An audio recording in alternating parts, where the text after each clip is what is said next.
Hello everyone, welcome back to my channel Vedanshi blog में आप सभी का स्वागत है।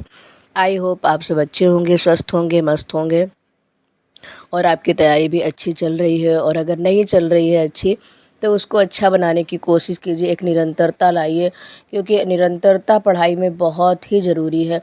एक बात कही गई है कि अनाभ्यासम विषम विद्या अभ्यासात धारते विद्या।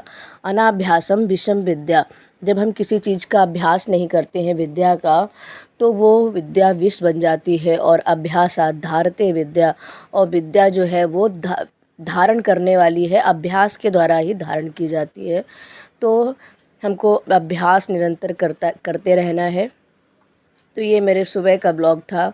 और सुबह हमारी कैसी होती है, सबसे पहले सुबह उठ करके सबसे पहले वेदांशी को तैयार करना होता है, क्योंकि वेदांशी का स्कूल का टाइम है 8:15 बजे।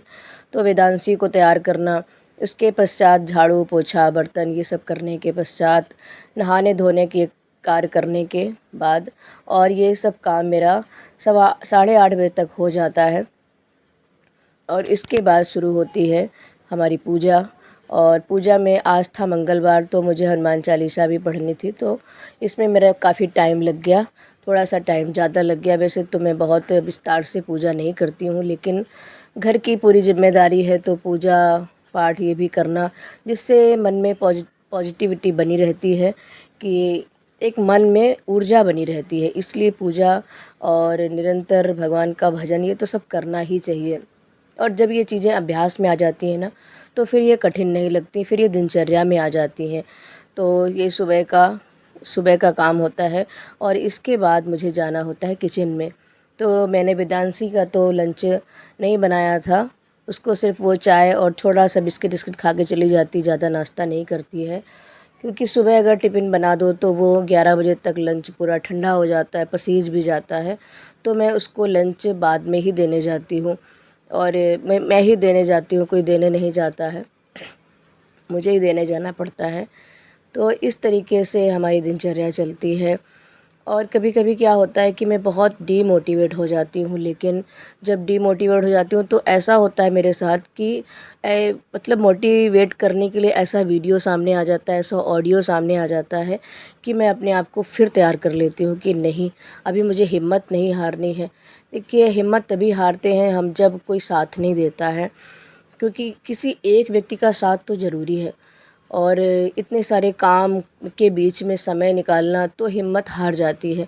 और दूसरी बात, बच्चे छोटे हैं, अकेले हो तो किसी भी समय पढ़ने के लिए बैठ जाओ, काम जल्दी निपटा लो, लेकिन बच्चों को समय देना बहुत ज़रूरी है।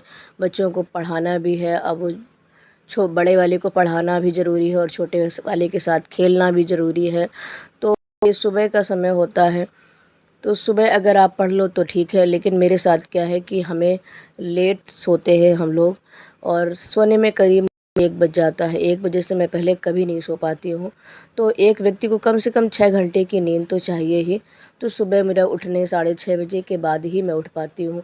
6:30 7 से पहले पहले उठना होता है, और फिर वेदांशी का काम शुरू हो जाता है। तो अगर आप मोबाइल चला लो या कान में लीड लगा लो, तो उससे पढ़ाई मतलब एक दिमाग में बैठती नहीं। जब तक आप क्लियर देखो ना, तो मैं देख करके ही पढ़ती हूँ, तब मुझे समझ में आता है पूरा पूरा। तो ये सुबह का अभी नाश्ता किसी ने किया नहीं है, तो जब जो आएगा, अभी वेदांशी के पापा अभी नहीं आए हैं, तो जब वो आएंगे तभी उनको नाश्ता बना दूंगी। बाबा भी आ जाएंगे, बाबा भी सुबह चले गए थे काम से। तो जब वो आएंगे तो सबसे पहले मैंने 1 गिलास पानी पिया, और इसके बाद चाय और थोड़ा सा नाश्ता किया। और सबका नाश्ता मैं बना करके फिर दूंगी। और खाना हमारा देर से बनता है, क्योंकि टिफ़िन में जिससे टिफ़िन ले जाते हैं वेदांशी के पापा, तो शाम तक ख़राब हो जाती सब्ज़ी, समय गर्मी का मौसम है, तो इसलिए खाना हमारा 12 बजे के बाद ही बनता है, और 1 डेढ़ बजे तक बन जाता है खाना। और सुबह हमारा जो नाश्ता होता है वो थोड़ा सा हैवी होता है, इसलिए 1 डेढ़ बजे के पहले कोई खाना नहीं खाता है। तो ये थी हमारी सुबह की दिनचर्या।